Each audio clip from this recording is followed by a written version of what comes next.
Chapter 1. Whispers in the Storm. Elara Voss stumbled through the dense underbrush, her breath coming in ragged gasps that burned her lungs. The storm had turned the forest into a chaotic symphony of howling winds and lashing rain, each drop stinging like needles against her skin. Her thin jacket was no match for the deluge, soaked through and clinging to her like a second, unwelcome skin. But she couldn't stop, not now. Not when the echoes of betrayal still rang in her ears like a curse. It had been 3 days since she'd fled Silver Ridge, the small mountain town where she'd thought she'd found solace after her life in the city crumbled. She'd come here, seeking escape from the corporate grind that had left her hollow. But instead, she'd fallen into something far worse. Marcus Hale, the man she'd stupidly let herself love, the one with the piercing blue eyes and commanding presence that made everyone in town defer to him. He'd seemed like a protector, a rock in her stormy world. But last night, under the full moon's eerie glow, she'd overheard him in the old mill with his inner circle. Their voices low and guttural. "You're not one of us, Elara," he'd snarled to someone on the phone, his tone laced with disgust. "She's human, weak. I can't bind myself to that. Reject her, make it clear she's nothing." The words had sliced through her like claws, confirming the suspicions she'd buried deep. Marcus wasn't just the town's unofficial leader. He was something else, something primal and dangerous. And she'd been a fool to think his affection was real. Now, miles from anywhere, with thunder rumbling like an angry beast overhead, Elara pushed forward. Her flashlight beam cut erratic paths through the darkness, illuminating twisted roots and slick mud that threatened to swallow her boots. She had no plan, just a desperate need to put distance between herself and Silver Ridge and Marcus's rejection that still twisted in her gut like a knife. A low growl pierced the night, stopping her cold. It wasn't thunder. It was animal, deep and resonant,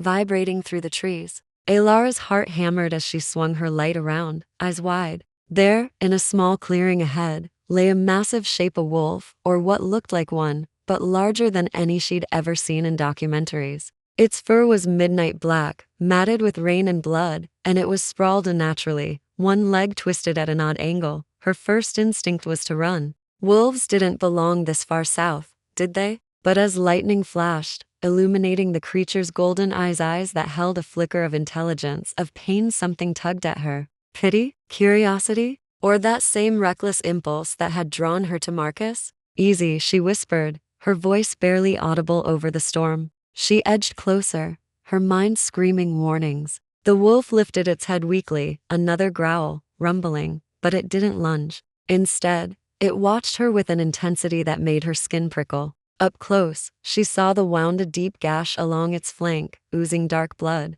Trap? Hunter's bullet? Whatever it was, the animal was suffering. Elara glanced around, the forest closing in like a living thing. She couldn't just leave it. Rummaging in her backpack, she pulled out the first aid kit she'd packed for her hike: bandages, antiseptic wipes, a small roll of gauze. "This is insane," she muttered to herself, kneeling in the mud a few feet away. "But if I don't help, you'll die out here." The wolf's eyes narrowed, but it didn't move as she inched forward. Her hands trembled as she cleaned the wound, the metallic scent of blood mixing with the earthy rain. It was deeper than she'd thought, muscle torn, but no bone exposed. As she worked, wrapping the gauze as best she could around the massive body, the wolf let out a soft whine, its body shuddering. For a moment, their gazes locked, those golden eyes pulling her in, stirring something unfamiliar in her chest, like a thread tightening around her heart. When she finished, Elara sat back on her heels, exhausted and drenched.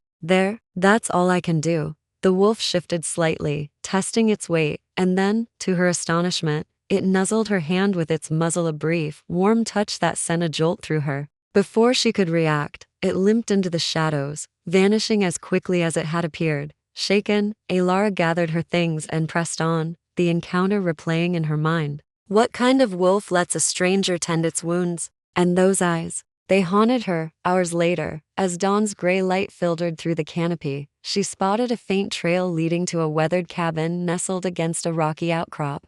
Smoke curled from the chimney, a beacon in the fading storm. Desperation overrode caution. She needed shelter, warmth, anything to stave off hypothermia. Knocking on the door, she shivered violently. It creaked open, revealing a tall man with broad shoulders and disheveled black hair that matched the wolf's fur in her memory. His face was rugged, shadowed by stubble, and his eyes golden, piercing widened slightly at the sight of her. You, he said, his voice a low rumble that sent a shiver down her spine unrelated to the cold. He was shirtless, bandaged awkwardly around his torso, mirroring the wound she'd treated on the wolf. No, it couldn't be.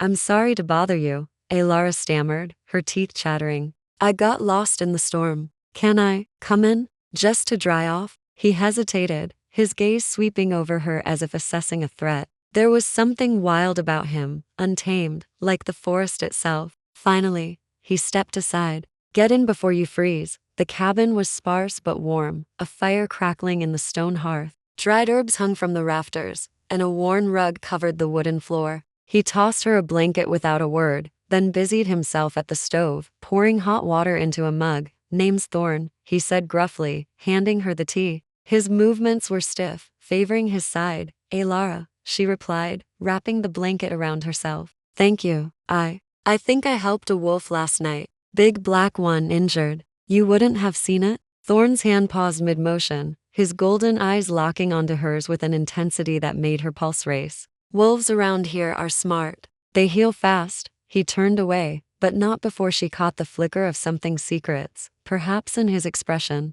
As she sipped the tea, warmth spreading through her, Elara studied him. He was handsome in a raw, dangerous way, with scars tracing his arms like maps of battles fought. But there was loneliness there too, etched in the lines around his eyes. Why did he live out here alone? And why did being near him feel like standing on the edge of a cliff, exhilarating and terrifying? They talked haltingly at first about the storm, the treacherous trails. Thorne revealed little, but his voice, deep and resonant, drew her in. He was a drifter, he said, avoiding towns like Silver Ridge. People there, they're not what they seem.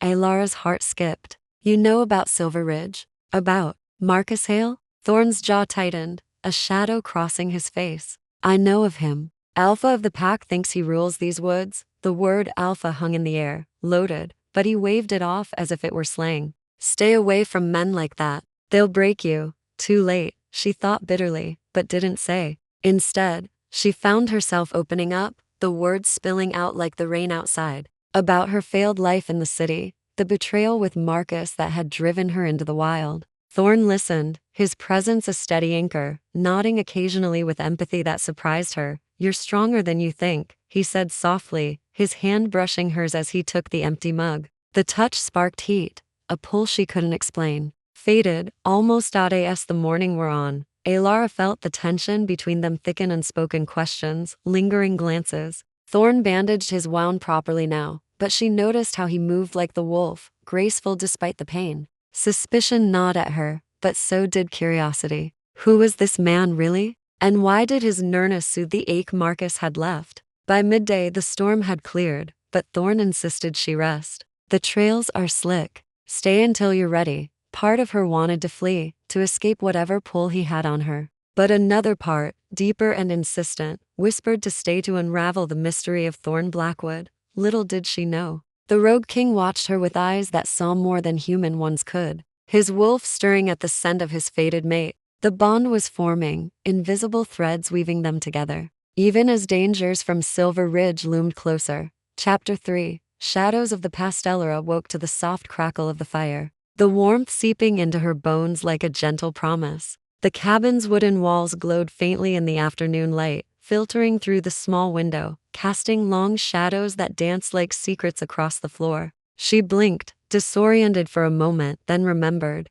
The storm, the wolf, Thorne. Her body ached from the night's ordeal, but the blanket he'd given her rough wool smelling faintly of pine and something musky, almost animal had kept the chill at bay. Thorne was across the room, his back to her as he stirred something in a pot over the stove. His movements were deliberate, powerful, like a predator conserving energy. The bandage on his side peeked from under his shirt, fresh now, but she couldn't shake the image of the wolf's wound, identical in placement. Coincidence? Or something more? You're awake, he said without turning, his voice a low timbre that resonated in the quiet space. How had he known? She hadn't made a sound. Yeah, she replied, sitting up and rubbing her eyes. What time is it? Late afternoon. You needed the rest, he ladled stew into the bull's venison, by the smell, hearty and spiced with herbs, and set one in front of her on the small table. Eat, it'll help. Elara took the bowl gratefully, the steam rising like a veil between them.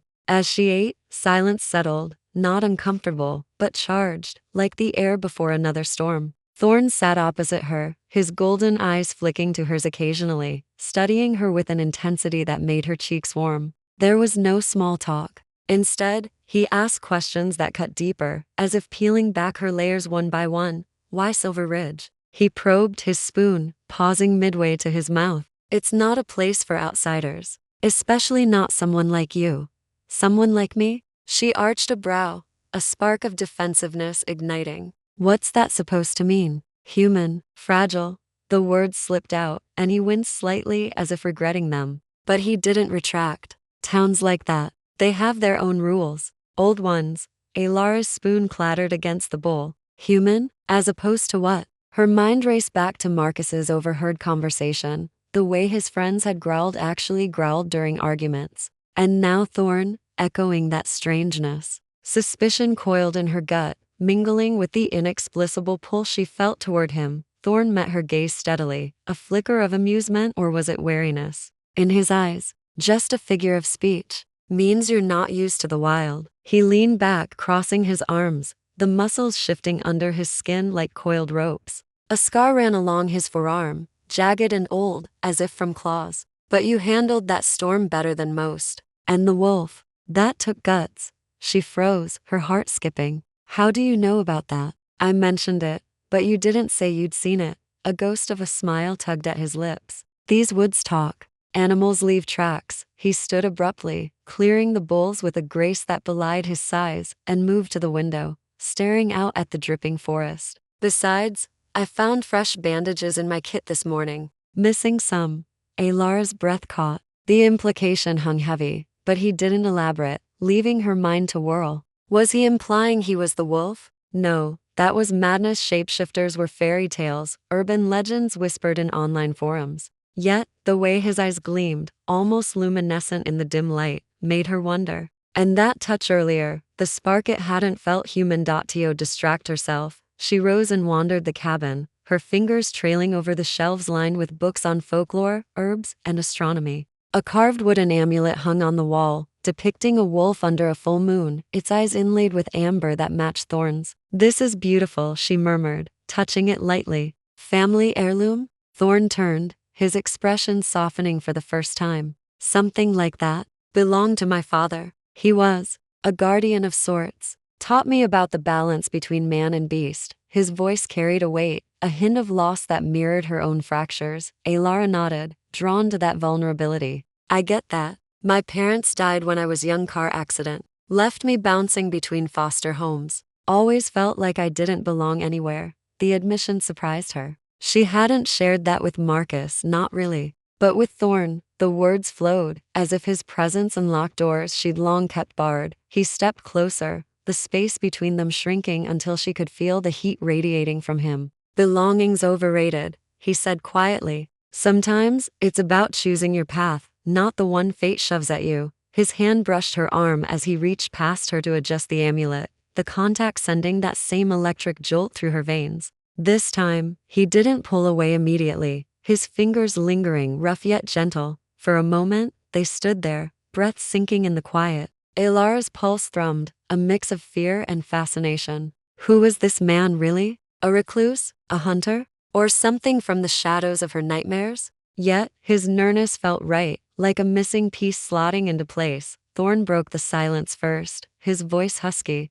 You should head back soon. Trails clear up by dusk. But his eyes said otherwise, a silent plea or warning lingering in their depths. I don't want to go back to Silver Ridge, she confessed, her voice barely above a whisper. Not after Marcus. His jaw clenched at the name, a low rumble escaping his throat, almost a growl. Hale's dangerous. He's bound by pack laws, ones that don't favor outsiders. Again, that word pack, slipping in like a clue. He turned away, busying himself with the fire. But not before she saw the conflict etched on his face. As evening fell, they sat by the hearth, sharing stories and fragments. Thorne spoke of his exile banished from his own kind for challenging a corrupt leader, wandering ever since. The pain in his words resonated with her own rejection, forging a tentative bridge between them. Laughter came unexpectedly when he recounted a mishap with a bear trap, his eyes crinkling at the corners. Elara found herself relaxing, the tension easing into something warmer, more intimate,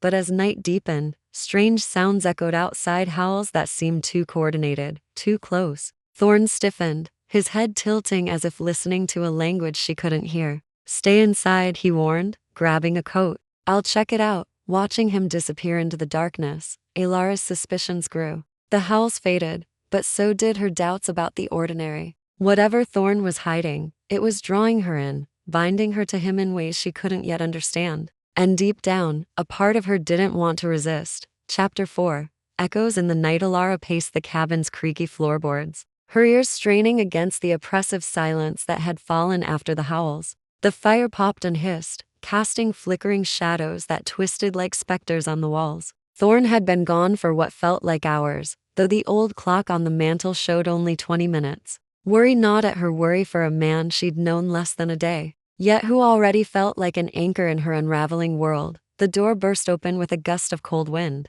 and Thorne stumbled in, his coat torn and mud-streaked. Blood trickled from a fresh cut on his forehead, and his breathing was labored, as if he'd run a marathon through the thorns. Elara rushed to him, her hands hovering uncertainly. "What happened? Are you okay?" He waved her off, but not before she caught the wince of pain. "Scouts from Silver Ridge." Probing the borders, he shed his coat, revealing more scratches on his arms, shallow but angry red. "They backed off, but they're getting bolder." "Scouts?" Elara echoed, guiding him to the chair by the fire. She fetched the first aid kit from earlier, her movements automatic, born from the same impulse that had made her help the wolf. "You make it sound like a war zone." "What borders?" Thorne's golden eyes met hers, dark with unspoken burdens. "These woods aren't just trees and trails. They're territories claimed by packs who don't take kindly to intruders." He hissed as she dabbed antiseptic on the cut, but his hand caught her wrist gently, holding it there.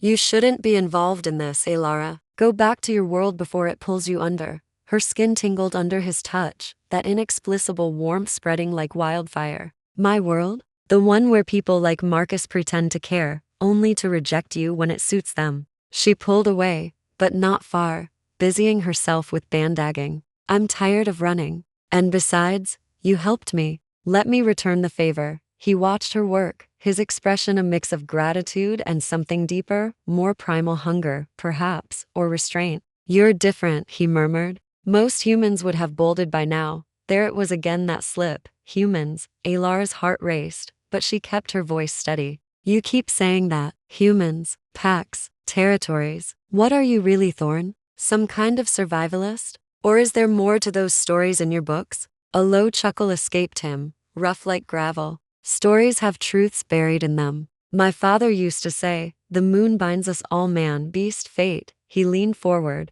his face inches from hers, the scent of pine and earth enveloping her. "What if I told you the wolf you saved, it wasn't just an animal?" Elara's breath hitched. The pieces clicked, the identical wounds, the golden eyes, the growls. But admitting it aloud felt like stepping off a ledge into madness. "I'd say you're trying to scare me away. Or test me, not scare," he said softly, his fingers brushing a strand of hair from her face. The gesture was tender, unexpected, sending sparks down her spine. "Protect." "There's a darkness in these woods, Elara. One that claimed my family, exiled me. I was once like Hale, part of a pack, bound by blood and moon. But I challenged the old ways, and now I'm rogue, alone." The vulnerability in his voice cracked something in her. She sat beside him, their knees touching, the fire's warmth mirroring the growing heat between them. "Alone doesn't suit you," she whispered. "I see it in your eyes, the loneliness. I know it because I feel it too. After my parents, after every failed connection. It's like I'm cursed to never fit." Thorne's hand found hers, intertwining their fingers with a firmness that grounded her. "Curses can be broken, or shared." He squeezed gently, his thumb tracing circles on her skin, each pass building a quiet intimacy. They sat like that, the night deepening outside, sharing silences that spoke volumes. He opened up more then, fragments of his past spilling out like moonlight through clouds. Born to a lineage of guardians, he'd lost his parents to a rival clan's ambush under a blood moon. The trauma had hardened him, made him question the rigid hierarchies that demanded blind loyalty. Hale's pack thrives on control, he said, his voice edged with bitterness.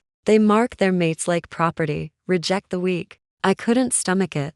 Mates? Elara's pulse quickened. The word evoked images of destiny, unbreakable bonds, romantic nonsense from books, yet it resonated with the pull she felt toward him. Thorne nodded, his gaze intense. In our traditions, it's fated. A soul bond that defies logic. He paused, as if weighing his next words. Sometimes it crosses lines human and other. The implication hung, teasing the secret without unveiling it. Elara's mind whirled, but her body leaned closer, drawn by that magnetic force. And you? Have you found yours? His eyes darkened, golden flecks glowing in the firelight. I thought I never would. Until last night. The admission was raw, laced with wonder and fear. He cupped her cheek, his touch igniting a firestorm within her, a slow burn that promised more. But before she could respond, a distant howl pierced the night again, closer this time. Thorne tensed, pulling back with reluctance. They're circling. I need to reinforce the wards.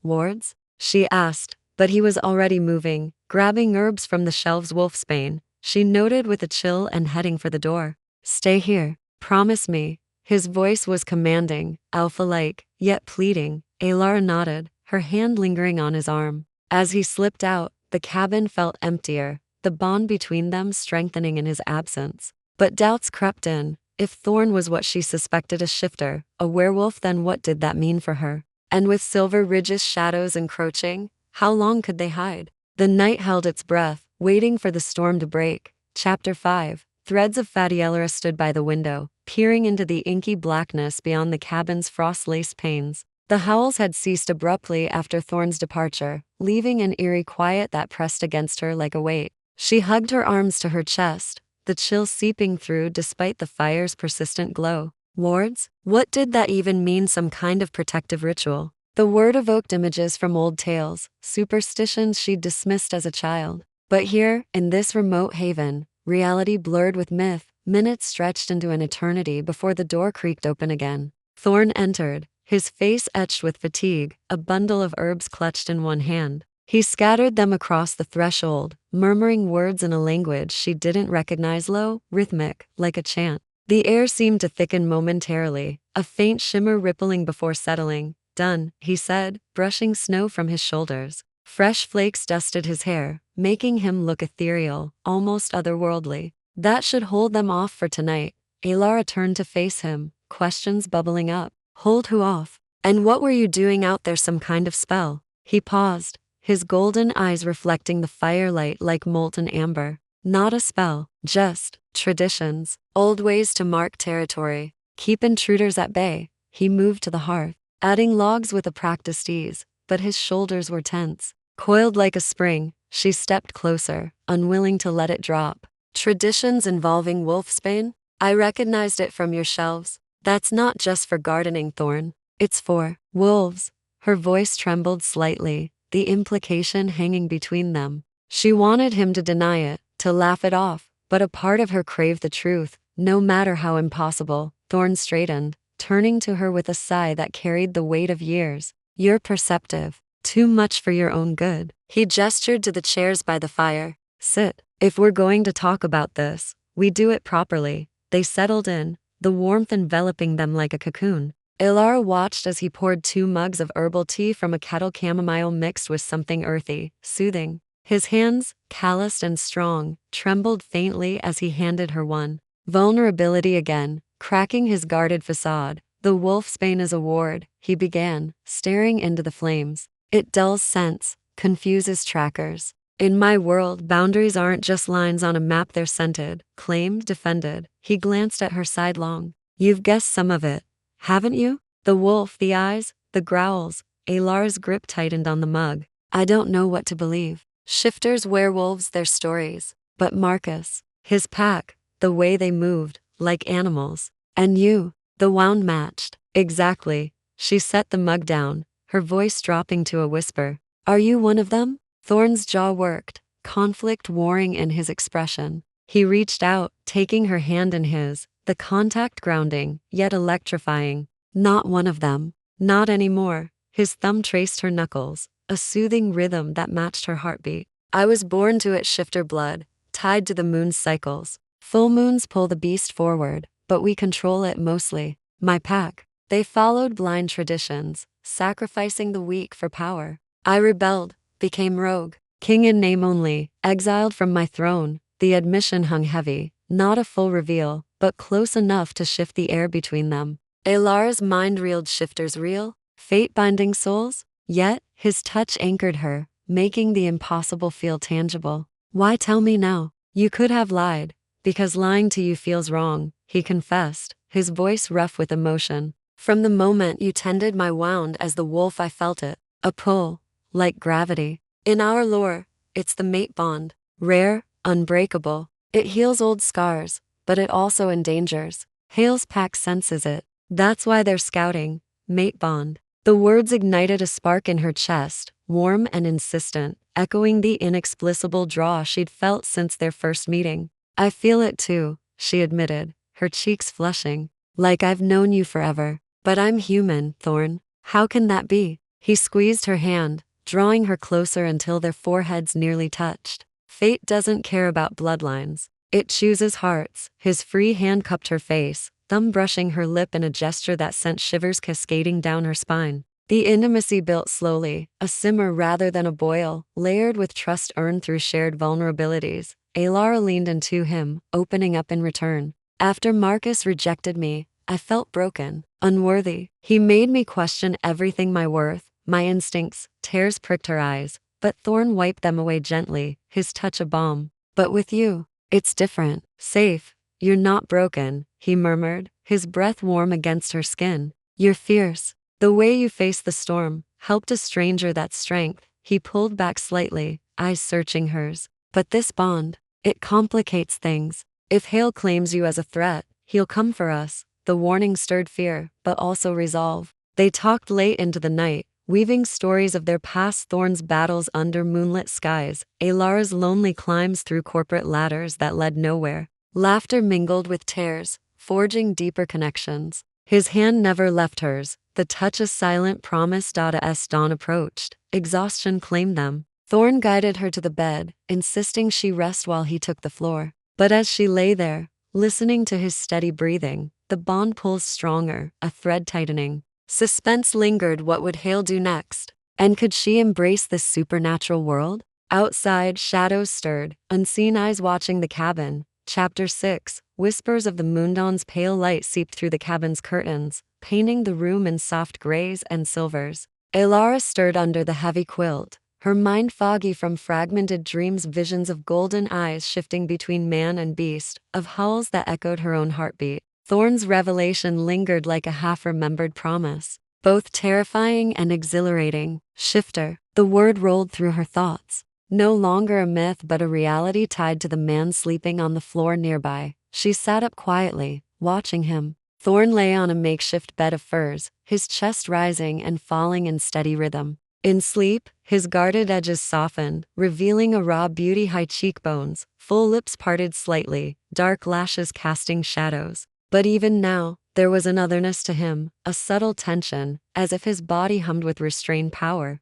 The mate bond he'd described pulls faintly in her chest, a warm thread connecting them, urging her closer. Slipping from the bed, Elara patted over, kneeling beside him. She hesitated, then brushed a lock of hair from his forehead. His skin was warm, almost feverish, and at her touch, his eyes snapped open, golden and alert, pupils dilating like a predator's. Elara, he murmured, his voice husky with sleep. He caught her hand, pressing it to his cheek, the gesture intimate and unhurried. Couldn't sleep? Too much to think about, she admitted, settling beside him on the furs. The closeness felt natural, inevitable, yet charged with the slow-building tension that had defined their every interaction. Shifter blood, moon cycles. It's a lot to process. Part of me wants to run, but the other part feels the pull, he finished, his thumb stroking her palm. I know, it's overwhelming at first, but it's real ancient magic woven into our veins. The full moon amplifies it,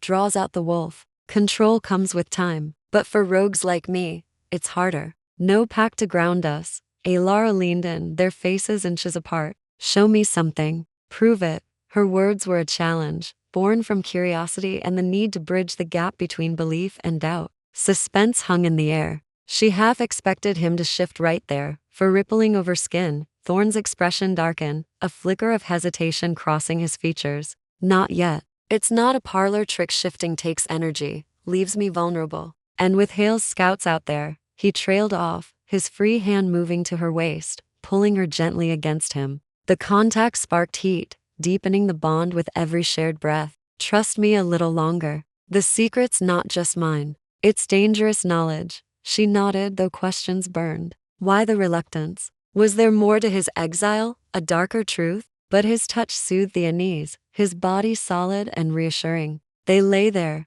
tangled in the furs, talking in hushed tones as the morning unfolded. Thorne shared more lore, how shifters traced lineages to ancient guardians, bound by soul bonds that could span species, healing wounds both physical and emotional. Your rejection by Hale, he said softly, tracing patterns on her back. It wasn't about you. Alphas like him seek power matches, but fate, it laughs at such rules. Our bond, it's rarer, stronger because it's chosen, not forced. Elara's heart swelled at his words, the emotional walls she'd built crumbling further. I've always felt out of place, she confessed, her head on his chest, listening to the steady thrum that seemed to sync with hers. Like I was waiting for something, someone. Her fingers explored the scars on his arm, each one a story of survival, drawing her deeper into his world. He tilted her chin up, eyes locking with hers. You're not alone anymore. The kiss that followed was tentative at first, a brush of lips, testing the waters. But as she responded, it deepened, slow and consuming, building like a crescendo. His hands roamed her back, respectful yet possessive, igniting a fire that promised more but held back, honoring the slow burn of their connection. Pulling away breathlessly, Thorne rested his forehead against hers. We can't rush this. The bond strengthens with time, but so do the risks. As if on cue, a distant rustle outside made him tense, his senses sharpening. They're still watching. Hale won't let a potential mate slip away, not when it challenges his authority. Mate? Elara echoed, the term sending a thrill through her. Is that what I am to you? He smiled faintly, a rare vulnerability shining through. If you'll have me. But it means facing the pack, the moon's pull, everything. The day passed in a haze of quiet intimacy. They prepared a simple breakfast, eggs from hidden hens, bread baked over the fire, sharing laughs over spilled flour, their touches lingering longer each time. Thorne taught her basic words, crushing herbs and explaining their properties, his hands guiding hers with patience. This one repels intruders, he said, their fingers intertwining over the mortar. The lesson felt like foreplay, building trust layer by layer. As afternoon waned, they ventured outside briefly, the forest alive with birdsong and rustling leaves. Thorne pointed out tracks, deer, rabbit, and larger prints that made her shiver. Wolf packs leave these, he explained, his voice low. But mine, ours, will be different. The word ours deepened the bond, a promise of shared future. Yet suspense built. Elara sensed he was holding back, perhaps about the full transformation, or a hidden curse from his past. When evening fell, another howl echoed, closer, more insistent. Thorne's eyes gleamed. They're calling a challenge. I have to answer, or they'll come here. Go, she urged, though fear clutched her. But come back. He kissed her fiercely, then slipped into the woods, leaving her with a pounding heart. Alone, the cabin felt charged with anticipation. What would the night bring? And how deep would their bond pull her into the shadows? Chapter 7. Trials of the Heart. Elara paced the cabin's confines, the wooden floor creaking under her restless steps like a heartbeat out of sync. The night air seeped through cracks in the walls, carrying whispers of wind and distant rustles that set her nerves on edge. Thorne had been gone too long, his fierce kiss still lingered on her lips, a promise laced with danger. The mate bond thrummed in her chest, an invisible tether pulling her toward the unknown, urging her to follow. But his warning echoed, stay inside, safe behind the wards. She busied herself by the fire, stoking it with fresh logs, the flames dancing like restless spirits. Her mind replayed their morning intimacy, the way his touch had ignited sparks, his confessions peeling back layers of isolation. Shifter. The word no longer shocked her. Instead, it wove into the fabric of their connection, making it feel destined. Yet, suspense clung to the edges. He hadn't shown her the shift, hadn't revealed the full beast within. Was it fear of rejection, or something darker, a curse from his rogue status that could endanger her? A sharp yelp pierced the silence, followed by a guttural snarl that raised the hairs on her arms. It came from the woods, close enough to rattle the windows. Elara's heart leaped. That was no ordinary animal. Thorne, without thinking, she grabbed his coat from the hook heavy with his scent, pine and musk, and dashed outside. The wards shimmering faintly as she crossed them, the forest was a labyrinth of shadows under the waxing moon, its silver light filtering through bare branches like ethereal fingers. She followed the sounds, her breath clouding in the crisp air, fear mingling with determination. Thorne, she called softly, her voice swallowed by the trees. Twigs snapped underfoot, and she cursed her human clumsiness. Deeper in, the noises grew, growls intermingled with thuds, like bodies colliding. She burst into a small clearing, moonlight illuminating a chaotic scene, two massive wolves circling each other, fur bristling, teeth bared. One was sleek, gray eyes glowing with malice. The other, larger and black as midnight, moved with familiar grace. Thorne, even in this form, she recognized him, the golden glint in his eyes, the scar along his flank from the wound she'd bandaged. The gray wolf lunged, jaws snapping, but Thorne dodged, countering with a powerful swipe that sent his opponent tumbling. Blood speckled the snow, the metallic tang sharp in the air. Elara's gasp betrayed her presence. Both heads snapped toward her. The gray wolf's eyes narrowed, a low rumble building in its throat as it shifted stance, eyeing her as prey. No. Thorne's wolf form let out a warning bark, positioning himself between them. But the distraction cost him. The gray wolf pounced, claws raking his side. They rolled in a frenzy of fur and fangs, the fight intensifying. Elara's pulse thundered. She couldn't just watch. Spotting a fallen branch, she grabbed it, hefting its weight. "Get away from him," she shouted, swinging wildly as she advanced. The gray wolf broke off, startled, its gaze flicking between her and Thorne. With a final snarl, it retreated into the shadows, melting away like a ghost. Thorne's wolf staggered, shifting back in a blur of motion that made Elara's vision swim. Fur receded, bones cracked and reformed with sickening pops, until he knelt before her as a man, naked, bloodied, chest heaving. "Elara, what are you doing out here?" His voice was ragged, laced with pain and concern. "I couldn't stay behind," she said, dropping the branch and rushing to him. She draped his coat over his shoulders, her hands trembling as she assessed his wounds, fresh gashes across his ribs, oozing red. "You're hurt." He caught her wrists, pulling her close despite the pain. "Foolish." "Brave." His golden eyes searched hers, raw emotion swirling with ingratitude, fear, and something deeper, more binding. "You saw me shift." "The beast," she nodded, cupping his face, thumbs wiping away a streak of blood. "I did, and it doesn't scare me. It explains everything." The pull, the bond, the admission deepened their connection, the mate thread tightening like a vow. In that moment, under the moon's watchful gaze, she felt the emotional weight lift, replaced by a fierce protectiveness. Thorne leaned into her touch, his breath warm against her palm. "The shift, it's part of me, but the rogue life makes it unstable. Full moons can force it, strip control. That's the secret I've held back, afraid it'd drive you away." His voice cracked, vulnerability exposed like an open wound. "Hale's scouts are testing me, weakening me for a bigger strike. If they mark you as my mate, then we face it together," she interrupted, her resolve hardening. She helped him stand, supporting his weight as they limped back to the cabin. The journey was slow, filled with murmured reassurances, her sharing how his wolf form had stirred.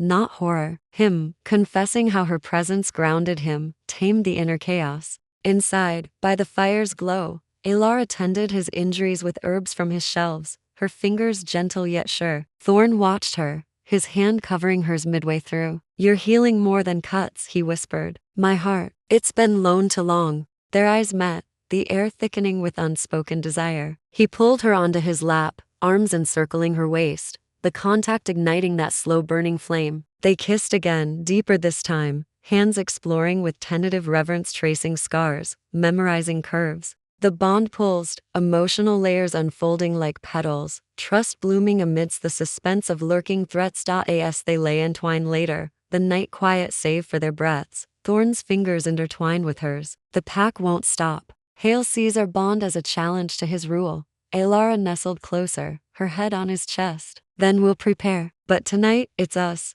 Yet, as sleep claimed her, a faint howl drifted on the wind, a harbinger of trials ahead, secrets yet to unravel. Chapter 8. Bonds forged in shadow. Morning light filtered through the cabin's windows, casting a golden haze over the room where Elara and Thorne lay entwined. The fire had dwindled to embers during the night, but the warmth between them lingered, a tangible force that warded off the chill seeping from the forest outside. Elara traced lazy patterns on Thorne's chest, her fingers skirting the edges of his fresh bandages. The events of the previous night replayed in her mind, the raw power of his shift, the ferocity of the fight, the vulnerability in his eyes when he'd confessed his fears. It should have terrified her, this glimpse into his dual nature, but instead, it deepened the ache in her heart, pulling her closer to the man and the beast beside her. Thorne stirred, his golden eyes fluttering open to meet hers. A soft smile curved his lips, rare and genuine, softening the rugged lines of his face. "You're still here," he murmured, his voice gravelly from sleep. His hand covered hers, halting her exploration, and he brought her fingers to his lips, pressing a gentle kiss to each knuckle. The gesture was intimate, laden with unspoken gratitude, and it sent a shiver through her that had nothing to do with the cold. "Where else would I be?" she replied, propping herself on an elbow to study him. Up close, the golden flecks in his eyes seemed to glow, a reminder of the wolf within. "After last night, I couldn't leave even if I wanted to." The mate bond hummed. Between them, a living current that made every touch electric, every glance meaningful. But beneath it, suspense simmered. Thorne had hinted at a deeper secret tied to his rogue status, something that made his shifts unstable, perhaps even dangerous. He pulled her down for a kiss, slow and lingering, his lips exploring hers with a tenderness that belied the primal energy she now knew coursed through him. When they parted, he sighed, rolling onto his side to face her fully. "You were brave out there. Foolish, but brave. Facing a shifter in mid-fight. Most humans would run. I'm not most humans," she said, a hint of defiance in her tone. She nestled against him, her head fitting perfectly in the crook of his shoulder. "And you're not just a shifter. You're Thorne, the man who saved me from the storm, who listens without judging." Her words were a balm, easing the tension in his muscles, but she sensed the walls he still held up, guarding that final secret. They rose reluctantly,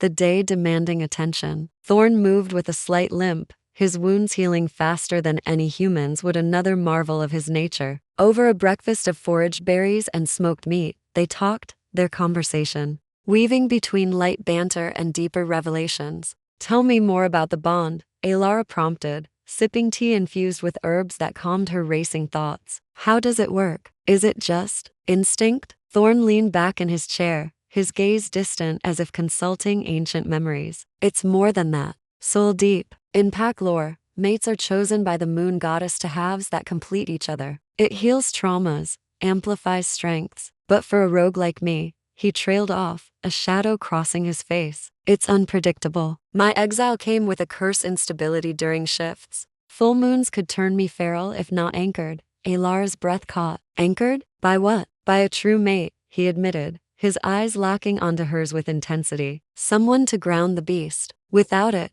I risk losing control forever." The confession hung heavy, deepening their emotional tie while stoking suspense. What if the bond wasn't enough? What hidden facets of this curse could unravel them? She reached across the table, intertwining their fingers. "Then let me be that anchor." The words came unbidden, born from the growing trust between them. Thorne's grip tightened, emotion flickering in his eyes, hope mingled with fear. They spent the morning in quiet companionship, Thorne showing her how to mix salves from his herb stores, their hands brushing deliberately, each contact building the slow burn of desire. As midday sun pierced the canopy, they ventured outside, the forest alive with the rustle of leaves and distant bird calls. Thorne led her to a hidden glade, a serene spot ringed by ancient oaks, where a small stream bubbled over mossy rocks. "This is where I come to center myself," he said, settling on a fallen log and pulling her beside him. The atmospheric setting amplified their intimacy, the air thick with the scent of earth and water. Elara opened up then, sharing fragments of her past she'd buried deep, the betrayal by Marcus, not just romantic, but echo of earlier losses, foster homes where she'd been deemed too much or not enough, I built walls to protect myself, she confessed, her voice trembling. But with you, they crumble. It scares me. Thorne wrapped an arm around her, his presence a steady force. Fear means it's real, he whispered, kissing her temple. My past. The curse. It's not just exile. I killed the alpha who murdered my parents, my own uncle. The pack branded me a monster, but it was justice. The revelation deepened the suspense, hinting at blood debts that could resurface. Their bond strengthened. In that glade, conversations flowing into touches, his hand on her knee, her fingers in his hair. A kiss turned passionate, bodies pressing close, but they pulled back, honoring the slow pace, letting emotional healing take precedence. As dusk approached, an ominous growl echoed from the treeline. Thorne stiffened, senses alert. More scouts. Hale's closing in. He stood, pulling her with him. We can't stay hidden forever. Back at the cabin, tension mounted, but so did their resolve. That night, as they lay together, whispers of love unspoken, the bond pulls stronger. Yet, with Hale's threat looming and Thorne's curse veiled in mystery, the future teetered on a knife's edge. Chapter 9. Veils of the Cursed. Cabin's hearth crackled softly, a counterpoint to the tense silence that had settled between Elara and Thorne as night deepened. They sat on the worn rug before the fire, legs entwined, her back against his chest as he held her close. The revelations from the glade still echoed his confession of killing his uncle, the curse that shadowed his rogue existence. It added layers to their bond, making it feel both unbreakable and fragile, like a web spun from moonlight and steel. Elara could feel the mate pull thrumming stronger, a rhythmic pulse that synced their heartbeats, urging her to surrender fully. Yet, suspense lingered in the unspoken details of his curse, a veil he hadn't fully lifted. Thorne's fingers traced idle circles on her arm, his touch warm and reassuring, but she sensed the undercurrent of unrest in him. You're quiet, she murmured, tilting her head to catch his gaze. The golden depths held storms, reflections of inner turmoil. Thinking about tomorrow, he admitted, his voice a low rumble that vibrated through her.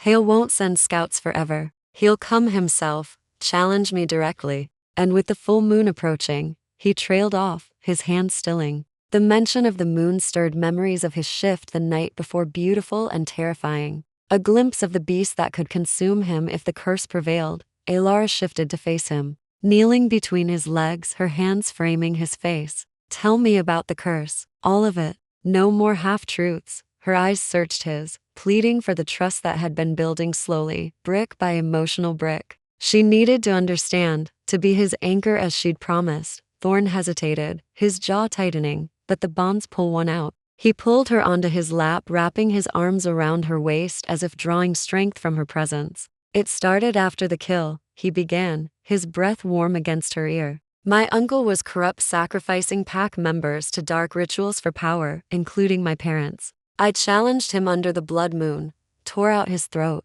The pack elders cursed me in retaliation, exile, and a fracture in my control. Shifts become erratic, the wolf hungrier, harder to rein in. Without a mate to balance it, I could turn feral permanently, lost to the wild. The words hung heavy, deepening the suspense. What if she couldn't anchor him? What hidden toll did this curse exact? Elara's heart ached for him, the emotional weight pressing down. That's why you're alone out here, she whispered, her fingers threading through his hair. Afraid of hurting someone, he nodded, vulnerability cracking his alpha facade. I've come close before, wandered packs, but the curse marks me as unstable, a threat, until you. The bond soothes it, like a lullaby to the beast. His hand slid up her back, pulling her closer, the intimacy building in waves. Their foreheads touched, breaths mingling, and she felt the slow burn ignite anew, a kiss that started tender, evolving into something deeper, more urgent, yet restrained by the emotional rawness of the moment. When they broke apart, Elara's voice was husky.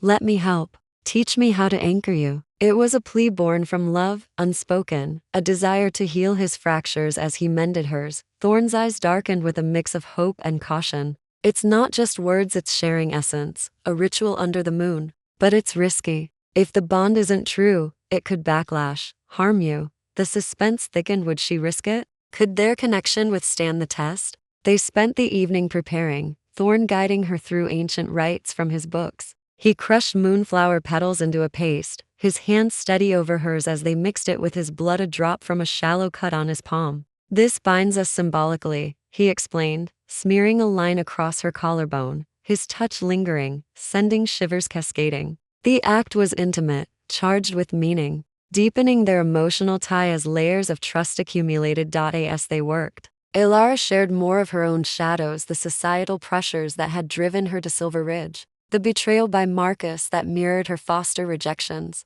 I always felt marked too, she confessed, tears glistening. Like fate cursed me to wander alone. Thorne wiped her tears, his lips brushing her skin. No curse, it's led you here, to me. Their embraces grew bolder, bodies pressing in a dance of comfort and desire, the slow build-up teasing promises of more. Laughter broke through when she smudged the paste on his nose, lightening the mood, forging joy amid suspense. But as midnight neared, a heavy thud shook the door. Thorne tensed, nostrils flaring. Intruder. He rose swiftly, shifting partially, claws extending, eyes glowing as he approached the entrance. Elara's heart pounded. Hale, not yet, he growled, opening the door to reveal a wounded shifter in human form, collapsing inward. The man, lean, with silver-streaked hair, gasped, Rogue King. Hale's rallying the pack. He knows about her, your mate. He's coming at dawn. Thorne helped him inside, the man's eyes widening at Elara. A human? The bond. It could break the curse, or doom us all. The words amplified the suspense, a new layer of danger. As Thorne tended the messenger, Elara felt the bond surge, resolve hardening. Dawn would bring confrontation, testing their deepening love against the shadows of secrets and curses. Chapter 10. Dawn's Reckoning. Wounded messenger Lorne. As he introduced himself through gritted teeth slumped against the cabin wall, his breath shallow and labored. Thorne knelt beside him, applying pressure to a deep gash on the man's thigh with a cloth soaked in herbal tincture. Elara hovered nearby, her hands steady as she passed supplies, the ritual paste still tingling on her skin from their earlier preparations. The air was thick with tension, the fire's glow casting elongated shadows that seemed to pulse with impending doom. Dawn was hours away, but Hale's approach felt like a noose tightening. You're from the pack? Thorne asked, his voice edged with suspicion. Lorne nodded weakly, his eyes hazel, not golden like Thorne's, flicking to Elara with a mix of awe and wariness. Lorne rasped. Defected when Hale started twisting the old ways. He sensed your bond, Thorne. Sees it as a threat to his alpha claim. If the human anchors you, breaks the curse, it could rally the discontented. He'd lose everything. Elara's pulse quickened, the mate bond surging like a tide within her. Anchor. The word carried weight, a promise and a peril. She glanced at Thorne, his profile stern in the firelight, and felt the emotional layers deepen, their shared vulnerabilities now intertwined with this larger fate. But suspense clung to the curse's full implications. Lorne's words hinted at risks unspoken, a potential backlash that could consume them both. Thorne's jaw clenched. And if it fails? Lorne's gaze darkened. The feral shift takes hold. You become the monster they branded you. And her. He trailed off, but the implication hung. Doom for all. Elara knelt beside them, her hand finding Thorne's shoulder. The touch grounded him, his tension easing fractionally. We won't fail, she said firmly, though doubt whispered in her mind. What if her human frailty couldn't match the supernatural demand? Yet, the bond pulled her forward, urging trust. Thorne covered her hand with his, squeezing gently. Help me get him stable, he murmured, his golden eyes meeting hers with a depth that spoke volumes. Gratitude, fear, and a burgeoning love that simmered beneath the surface. They worked in tandem, Elara following his instructions to brew a strengthening tea from wolfsbane and elderberry. As Lorne sipped it, color returning to his cheeks, the trio talked in hushed tones, forging an unlikely alliance. Hale's blinded by power, Lorne explained, his voice gaining strength. He rejected you, Elara, because a human mate weakens his bloodline claim. But with Thorne, it's destiny mocking him. The words stirred something in Elara, a validation of her worth, long denied. She leaned against Thorne, their bodies aligning naturally, the intimacy building in subtle ways, a brush of fingers, a shared glance laden with meaning. Destiny, she echoed softly. It brought me here, to you. Her confession deepened the emotional arc, peeling back another layer of her guarded heart. Thorne turned to her, his free hand cupping her cheek. And me to you. But this ritual, it's more than symbols. Under the dawn moon, we share blood vows. It seals the bond, attempts to shatter the curse. His thumb traced her lip, the gesture tender yet charged, igniting the slow burn that had defined their journey. "Are you sure? The pain could be intense." Elara nodded, her resolve hardening. For us, their kiss was brief but profound, a seal on the promise, emotions swirling, love emerging from the shadows of trauma. As Lorne rested, Thorne led Elara outside, the night air crisp under a sky streaked with pre-dawn gray. The forest whispered secrets, leaves rustling like conspirators. He drew a circle in the dirt with a silver-tipped dagger from his belt, embedding moonstones at cardinal points. "This amplifies the bond," he explained, his voice low. "But the curse fights back visions, temptations. You'll see my darkest memories." Suspense built. What horrors lurked in his past, beyond the uncle's death? Elara shivered, but his arms encircled her from behind, chin resting on her shoulder. "I'm scared," she admitted, vulnerability raw. "Not of you of failing. You won't," he whispered, turning her to face him. "Your strength. It's what I need." They stood in the circle, hands clasped, sharing breaths as he chanted ancient words. The bond pulsed, emotional walls dissolving further. Elara felt echoes of his pain, flashes of loss, exile's loneliness mirroring her own. Tears fell, but they cleansed, deepening their connection. A distant howl shattered the moment, Hale's pack signaling approach. Lorne emerged from the cabin, limping, but armed with a makeshift staff. "They're here." Thorne's eyes glowed, partial shift rippling, claws extending. "Stay in the circle, Elara. Complete the ritual." He kissed her fiercely, then bounded into the woods with Lorne. Leaving her heart pounding, alone, Elara continued the chant, the paste on her skin warming unnaturally. Visions assaulted her, Thorne's wolf form raging, blood on snow, a younger him pleading for mercy from elders. The curse's veil lifted slightly, revealing a hidden truth. It wasn't just instability. It bound him to solitude, feeding on unpaired bonds. If she faltered, it would claim her too. Growls erupted nearby, the clash of bodies. Thorne's roar echoed, pain-laced. Elara's resolve wavered, but the bond surged, pulling her toward completion. As dawn broke, light piercing the trees, she pricked her finger, mingling blood with the earth. Power flared, suspense peaking. Would it break the curse or unleash chaos? From the woods, Thorne burst back, wounded but triumphant, Hale's forces retreating temporarily. He joined her in the circle, their blood merging. The bond ignited, love confessed in gasps. "I love you," he breathed. "And I you," she replied, the emotional climax binding them eternally. But as energy swirled, a dark pulse from the curse resisted, hinting at one final test. Chapter 12. A new dawn's morning sun bathed the cabin in a golden glow, its warmth seeping through the windows as Elara and Thorne prepared to leave their temporary sanctuary. The air was crisp, carrying the scent of pine and damp earth, a reminder of the wild world they were now fully part of. Elara stood by the door, her pack slung over one shoulder, the silvery wolf's paw mark on her collarbone tingling faintly under her touch. It was a constant reminder of the bond sealed under the dawn moon, a bond that had broken Thorne's curse and reshaped their destinies. Yet, even as peace settled in her heart, a quiet suspense lingered. Hale's retreat had been too swift, his parting threat echoing like a storm on the horizon. Thorne emerged from the back of the cabin,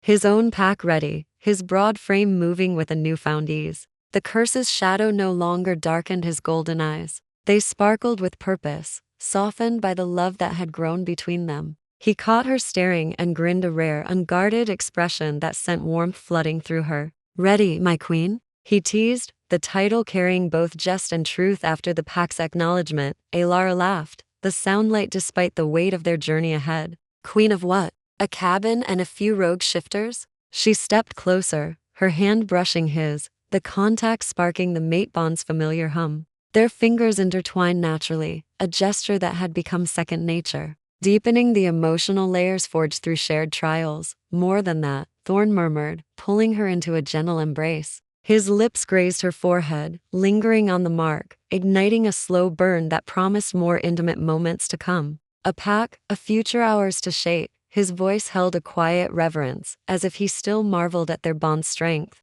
The emotional buildup was palpable, each touch and glance weaving them tighter together. They set out into the forest, Lorne and the defectors, trailing at a respectful distance. Their newfound loyalty to Thorne, a fragile but growing force. The woods felt alive, whispering secrets through rustling leaves and distant bird calls. Elara walked beside Thorne, their steps in sync, the atmospheric setting amplifying their connection. She felt the mark pulse in rhythm with his heartbeat, a silent vow of unity. As they trekked deeper, Thorne shared more of shifter lore, his voice low to keep it from the others. The mark isn't just symbolic, he explained, guiding her over a fallen log. It ties us to the moon's cycle. You'll feel me stronger during the full moon, sense my emotions, even at a distance. His hand lingered on her waist, steadying her, and the touch sent a shiver of anticipation through her. But it also makes you a target. Hale won't let this go. The mention of Hale stirred unease, maintaining the suspense that had shadowed them since Silver Ridge. What was his next move?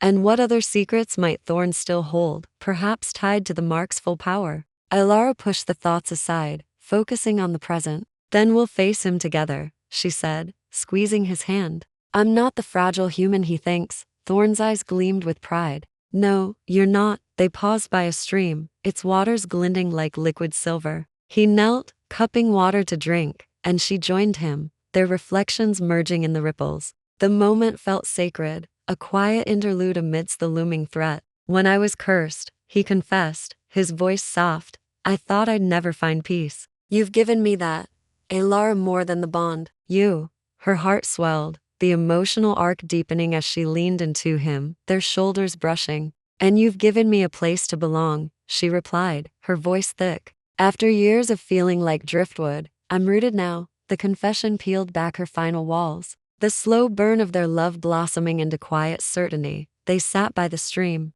sharing stories of dreams, hers of a life free from betrayal, his of a pack rebuilt on trust, not dominance. Laughter came when she teased him about his wolf's muddy fur, his mock offense ending in a playful tackle that left them tangled in the grass, breathless and close. Their kisses were slow, exploratory, building intimacy without rushing to passion, honoring the gradual trust they'd cultivated. But as dusk painted the sky in hues of violet, a rustle in the underbrush snapped them. Alert. Lorne signaled from ahead, his posture tense. Tracks, he whispered, pointing to claw marks in the dirt, fresh, deliberate. Hale's pack. They're circling, testing us. Thorne's eyes narrowed, a low growl rumbling in his chest, the wolf stirring beneath his skin. He's regrouping faster than I thought. He pulled Elara to her feet, his grip protective yet gentle. We need to move, find a defensible spot before nightfall. The group pressed on, the forest growing denser, shadows lengthening. Elara felt the mark pulse, a warning or a guide, she couldn't tell. Suspense coiled tighter. What did Hale want? Revenge, or to claim her as leverage? And could the mark's power, still partially veiled, shift the tide? As they reached a rocky outcrop, Thorne drew her aside, his voice urgent. If it comes to a fight, stay close. The mark links us. You can lend me strength, even without fighting. His fingers brushed her collarbone, sparking warmth. I love you, Elara. Whatever comes, I love you too, she whispered, sealing it with a kiss, their bond a beacon in the gathering dark. As the pack set up camp, howls echoed, closer now. The final challenge loomed, testing their love and the secrets still unfolding. Chapter 13, Under the moon's ember seeth rocky outcrop loomed like a sentinel in the twilight, its jagged edges softened by moss and the fading light of dusk. Elara stood close to Thorne, her breath visible in the cooling air, the mate bond pulsing steadily through the silvery mark on her collarbone.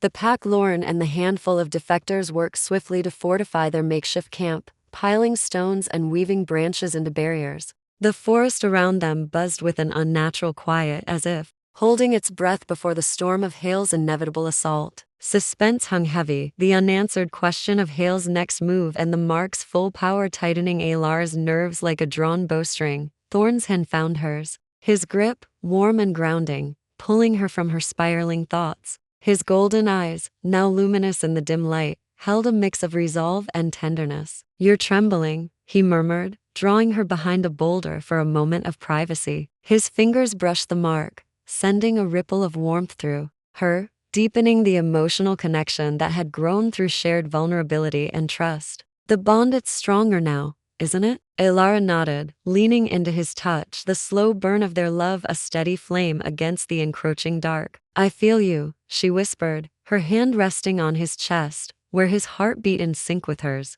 Not just your strength, but Your fear, for me. The admission peeled back another layer, their intimacy woven tighter by the looming threat. What else can this mark do, Thorne? You've hinted at power, but there's more, isn't there? He hesitated, the suspense of his withheld secrets palpable. His thumb traced the mark's crescent moon, a gesture both reverent and cautious. It's ancient magic, he said finally, his voice low, meant for her alone. The mark binds us beyond emotion, life force, will. In a fight, you could channel strength to me, or take on some of my pain. But it's entested with a human. The elders' tales warned of risks overloading your body, burning you out. His eyes darkened, a flicker of guilt surfacing. I didn't tell you sooner because I couldn't bear the thought of losing you to it. The revelation deepened the suspense, the mark's potential a double-edged sword. Elara's heart ached at his protectiveness, but resolve hardened within her. You won't lose me, she said fiercely, cupping his face. We're stronger together, curse or no curse.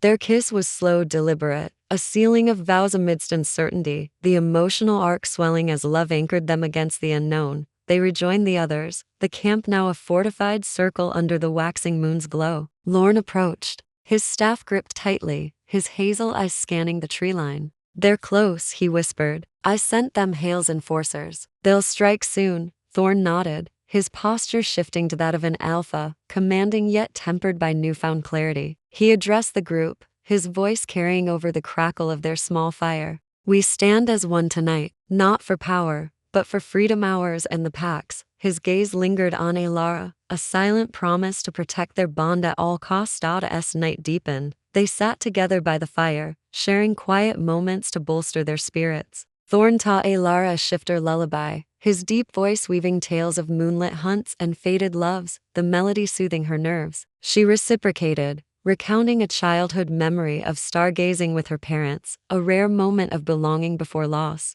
Their stories intertwined, laughter mingling with tears, the emotional build-up cementing their partnership. His hand never left hers, the mark pulsing with each shared word, a beacon of their unity, but the peace shattered with a low growl from the shadows. The pack tensed, weapons, staffs, knives, and claws readied. Thorne pulled Elara behind him, his body half shifted, muscles rippling under moonlit skin. Stay near, he urged, his voice a growl. The mark warmed, and she felt a surge of energy, as if she could lend him strength just by willing it. Hale's enforcers emerged, 6 shifters, eyes glowing, led by a massive gray wolf she recognized from the earlier fight. Hale himself stepped forward in human form, his blue eyes cold with rage. Rogue King, he sneered, you think a human's mark makes you whole? You're a traitor, and she's a liability. Elara's blood ran cold, but Thorne's presence steadied her. She's my strength, he countered, claws extending fully. Your pack crumbles under your tyranny, Hale. Step down,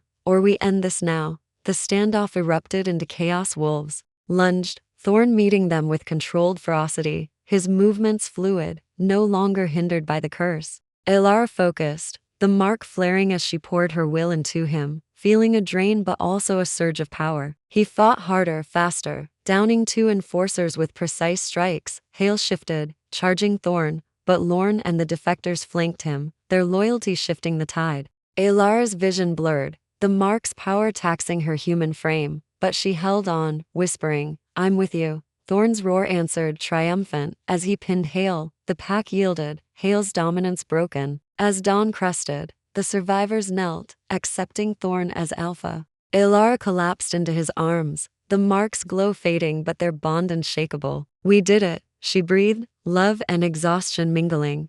We did, Thorne murmured, kissing her deeply. But as they turned to lead the pack away, a faint howl lingered, a stray enforcer perhaps, or a new threat. The suspense remained, their future uncertain but together. Chapter 14, Shadows of Sanctuary Forest exhaled a quiet sigh as dawn's first light retreated, giving way to a pale morning mist that curled around the rocky outcrop like a protective shroud. Elara walked beside Thorne, their hands brushing with each step, the mate bond, a steady hum that anchored her amidst the uncertainty. The pack, now Thorne's, their loyalty cemented by his victory over Hale, followed in a loose formation, their footsteps muffled by pine needles. The faint howl from the night before lingered in Elara's mind, a thread of suspense that wove through the fragile peace. Was it a stray enforcer, as Thorne suggested, or something darker, tied to the mark's mysterious power or his shifter? Past, Thorne's presence was a quiet strength, his golden eyes scanning the trees with a vigilance that betrayed his calm exterior.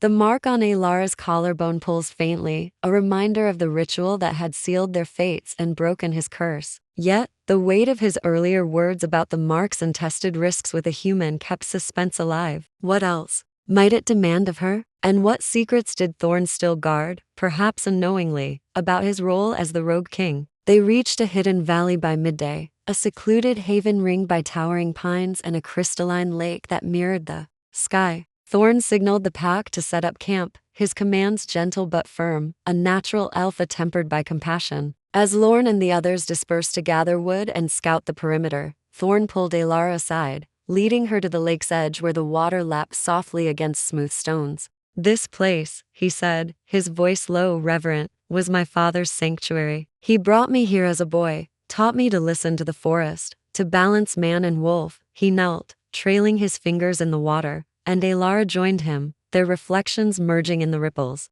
The atmospheric setting amplified their intimacy, the bond deepening with every shared moment. Elara's fingers found his, intertwining naturally. "It's beautiful," she murmured, her gaze tracing his profile, the strong jaw, the scars that told stories of survival. "You've given me a home in you, Thorne, but I can't shake the feeling there's more to this mark, to us. What aren't you telling me?" His eyes met hers, golden depths swirling with emotion, love, guilt, and a flicker of fear. "The mark's power is tied to the moon goddess," he admitted, his thumb brushing her collarbone where the silver paw gleamed. "It protects, strengthens, but it also binds you to my world, its dangers, its laws. I didn't warn you fully because I feared you'd run. A human in a shifter pack. It's rare, uncharted." The confession deepened the suspense, hinting at trials yet to come, perhaps tied to the pack's acceptance or the mark's hidden toll. Elara leaned closer, her forehead resting against his. "I'm not running," she whispered, her voice thick with resolve. "You're my home now." The words were a vow, their emotional arc swelling as trust layered over trust. Their kiss was slow, deliberate, a dance of lips that spoke of healing and promises. His hands cradled her face, then slid to her waist, pulling her against him, the slow burn of desire tempered by the need to savor each moment. They sat by the lake, sharing stories to fortify their bond. Thorne spoke of his mother's laughter, how she'd sing to calm his wolf as a child, a melody he hummed now, its notes weaving into Elara's heart. She shared her own fragments, fleeting moments of joy with her parents, stolen before the accident that left her adrift. "I used to think I was cursed," she confessed, her fingers tracing the mark. "But this, it feels like fate rewriting my story." Thorne's smile was soft, his hand covering hers. "Ours," he corrected, the words sealing their shared path. Laughter broke through as she splashed him with lake water, his playful growl dissolving into a tackle that left them tangled in the grass, breathless and close. The intimacy deepened, touches lingering, each glance a promise of forever.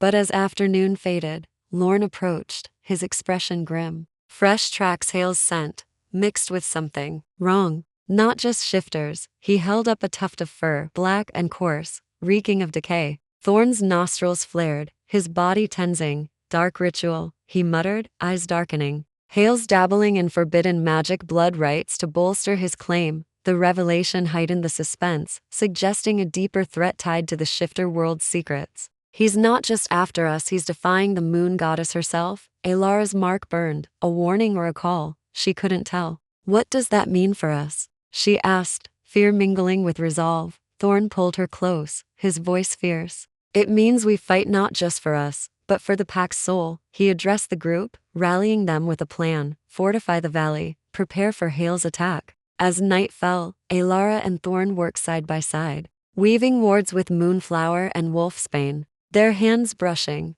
the bond a steady flame, under the stars. They stole a moment alone, lying on a blanket by the lake. "I love you," Thorne murmured, kissing the mark, his breath warm against her skin. "No matter what comes, I love you too," Elara replied, her heart full. But as howls rose again, closer, laced with an unnatural edge, suspense gripped her. Hale's dark magic loomed, and the mark's power remained a mystery, promising one final test of their bond. Word count, 904. Artifacted equals a 34-19 F5 BF 41 CO8 BF 98 9 for 630 ed 203. Artifact version it equals D3D1940-74C44C798B795 to F4D093F9. Title equals The Alpha She Loved Rejected Her. The Rogue King claimed her. Now she bears his mark. Chapter 14.MD Conan type equals text markdown. Chapter 14. Shadows of Sanctuary. Forest exhaled a quiet sigh as dawn's first light retreated, giving way to a pale morning mist that curled around the rocky outcrop like a protective shroud. Elara walked beside Thorne, their hands brushing with each step, the mate bond a steady hum that anchored her amidst the uncertainty. The pack, now Thorne's, their loyalty cemented by his victory over Hale, followed in a loose formation, their footsteps muffled by pine needles. The faint howl from the night before lingered in Elara's mind, a thread of suspense that wove through the fragile peace. Was it a stray enforcer, as Thorne suggested, or something darker, tied to the mark's mysterious power or his shifter past? Thorne's presence was a quiet strength, his golden eyes scanning the trees with a vigilance that betrayed his calm exterior. The mark on Elara's collarbone pulsed faintly, a reminder of the ritual that had sealed their fates and broken his curse. Yet, the weight of his earlier words about the mark's untested risks with a human kept suspense alive. What else might it demand of her? And what secrets did Thorne still guard, perhaps unknowingly, about his role as the Rogue King? They reached a hidden valley by midday, a secluded haven ringed by towering pines and a crystalline lake that mirrored the sky. Thorne signaled the pack to set up camp, his commands gentle but firm, a natural alpha tempered by compassion. As Lorne and the others dispersed to gather wood and scout the perimeter, Thorne pulled Elara aside, leading her to the lake's edge where the water lapped softly against smooth stones. "This place," he said, his voice low, reverent, "was my father's sanctuary. He brought me here as a boy, taught me to listen to the forest, to balance man and wolf." He knelt, trailing his fingers in the water, and Elara joined him, their reflections merging in the ripples. The atmospheric setting amplified their intimacy, the bond deepening with every shared moment. Elara's fingers found his, intertwining naturally. "It's beautiful," she murmured, her gaze tracing his profile, the strong jaw, the scars that told stories of survival. "You've given me a home in you, Thorne, but I can't shake the feeling there's more to this mark, to us. What aren't you telling me?" His eyes met hers, golden depths swirling with emotion, love, guilt, and a flicker of fear. "The mark's power is tied to the moon goddess," he admitted, his thumb brushing her collarbone where the silver paw gleamed. "It protects, strengthens, but it also binds you to my world, its dangers, its laws. I didn't warn you fully because I feared you'd run. A human in a shifter pack. It's rare, uncharted." The confession deepened the suspense, hinting at trials yet to come, perhaps tied to the pack's acceptance or the mark's hidden toll. Elara leaned closer, her forehead resting against his. "I'm not running," she whispered, her voice thick with resolve. "You're my home now." The words were a vow, their emotional arc swelling as trust layered over trust. Their kiss was slow, deliberate, a dance of lips that spoke of healing and promises. His hands cradled her face, then slid to her waist, pulling her against him, the slow burn of desire tempered by the need to savor each moment. They sat by the lake, sharing stories to fortify their bond. Thorne spoke of his mother's laughter, how she'd sing to calm his wolf as a child, a melody he hummed now, its notes weaving into Elara's heart. She shared her own fragments, fleeting moments of joy with her parents, stolen before the accident that left her adrift. "I used to think I was cursed," she confessed, her fingers tracing the mark. "But this, it feels like fate rewriting my story." Thorne's smile was soft, his hand covering hers. "Ours," he corrected, the words sealing their shared path. Laughter broke through as she splashed him with lake water, his playful growl dissolving into a tackle that left them tangled in the grass, breathless and close. The intimacy deepened, touches lingering, each glance a promise of forever. But as afternoon faded, Lorne approached, his expression grim. Fresh tracks, Hale's scent, mixed with something wrong. Not just shifters. He held up a tuft of fur, black and coarse, reeking of decay. Thorne's nostrils flared, his body tensing. "Dark ritual," he muttered, eyes darkening. Hale's dabbling in forbidden magic blood rites to bolster his claim. The revelation heightened the suspense, suggesting a deeper threat tied to the shifter world's secrets. "He's not just after us, he's defying the moon goddess herself." Elara's mark burned, a warning or a call. She couldn't tell. "What does that mean for us?" she asked, fear mingling with resolve. Thorne pulled her close, his voice fierce. It means we fight not just for us, but for the pack's soul. He addressed the group, rallying them with a plan: fortify the valley, prepare for Hale's attack. As night fell, Elara and Thorne worked side by side, weaving wards with moonflower and wolfsbane, their hands brushing, the bond a steady flame, under the stars. They stole a moment alone, lying on a blanket by the lake. I love you, Thorne murmured, kissing the mark, his breath warm against her skin. No matter what comes, I love you too, Elara replied, her heart full. But as howls rose again, closer, laced with an unnatural edge, suspense gripped her. Hale's dark magic loomed, and the mark's power remained a mystery, promising one final test of their bond. Chapter 15. The moon's final verdict. Valley lay cloaked in starlight, the crystalline lake reflecting a sky strewn with diamonds. Elara stood at the center of the fortified camp, her heart pounding in rhythm with the mate bond's pulse, the silvery mark on her collarbone glowing faintly under her touch. Thorne's warmth pressed against her side, his golden eyes scanning the dark tree line where the unnatural howls had grown louder, laced with a sinister edge that spoke of Hale's dark rituals. The pack Lorne and the defectors stood ready, their makeshift weapons gleaming in the firelight, but suspense hung like a blade over them all. The air crackled with anticipation, the final test of Elara and Thorne's bond looming as Hale's forces prepared to strike. Thorne's hand found hers,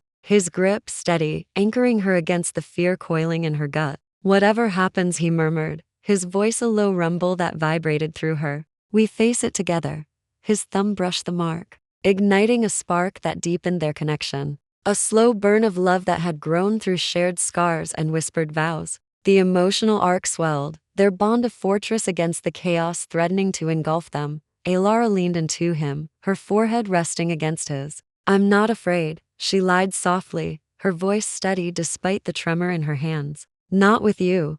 Their lips met in a kiss, slow and profound, a sealing of their shared fate. The mark flared, channeling strength between them, but its untested power stirred suspense. What final price might it demand? Thorne had hinted at its risks, the possibility of burning her out, and now, with dark magic in play, the stakes felt higher than ever. Lorne's sharp whistle broke the moment. They're here, he hissed, pointing to shadows moving among the pines. The pack tightened their formation, but Elara's focus remained on Thorne, his body tensing as he scented the air. Blood rights, he growled, his eyes glowing with partial shift. Hales bound himself to something ancient, dangerous. Before Elara could ask more, the tree line erupted. Hale's enforcers, 10 shifters, their fur unnaturally dark, eyes glowing red, charged with a ferocity that felt wrong, tainted. Hale himself led them, his wolf form massive, radiating a sickly aura. But worse was the creature at his side, a hulking beast, neither wolf nor man, its form twisted by dark magic, exuding decay. The sight sent a chill through Elara, the suspense piquing what had Hale unleashed, and could their bond withstand it? Thorne shifted in a blur, his black wolf form majestic yet controlled, the curse's shadow gone. Stay back, he roared through the bond, a new sensation that vibrated in Elara's mind, clear as speech. She retreated to the circle of wards, the mark burning as she poured her will into him, feeling the strain, but holding fast. The pack clashed with Hale's forces, teeth and claws flashing, but Thorne met the twisted beast head-on, their battle shaking the earth. Elara's vision swam, the mark's power taxing her human frame. Visions flooded her. Thorne's past, his uncle's betrayal, the blood moon's curse, but also something deeper, the moon goddess's presence, a silvery figure whispering strength. You are enough, the voice echoed, bolstering Elara's resolve. She focused, channeling love through the bond, her heart screaming, "You're mine." Thorne's wolf surged, tearing into the beast with renewed vigor, its unnatural form crumbling under his assault.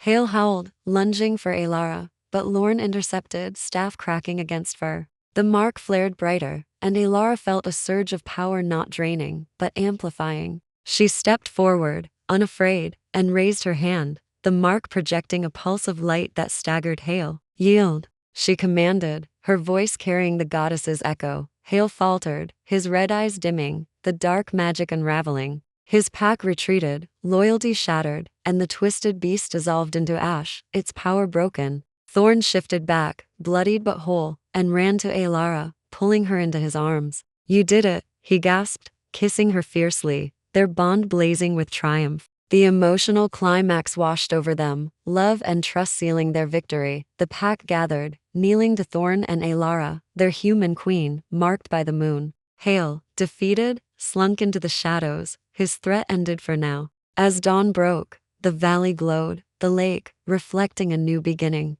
Thorne led Elara to its edge, their hands entwined. The mark's power, it's fully yours now, he said, awe in his voice. You channeled the goddess herself. Elara smiled, tears of joy falling. We did, together. The suspense of the mark's risks dissolved, its secret unveiled as a gift, not a curse. They kissed, slow and deep, the world fading until only their bond remained. The pack rebuilt in the valley, a sanctuary of freedom. Elara and Thorne settled into a new rhythm, their love a beacon for the others. Nights were spent by the lake, sharing dreams of pups and peace, their touches gentle yet passionate, the slow burn now a steady flame. The forest embraced them, its whispers now of hope, not danger. As they lay under the stars, Thorne traced the mark, whispering, my home, my heart. Elara nestled closer, her soul at peace. The shifter world was theirs, a new chapter unfolding, free of shadows.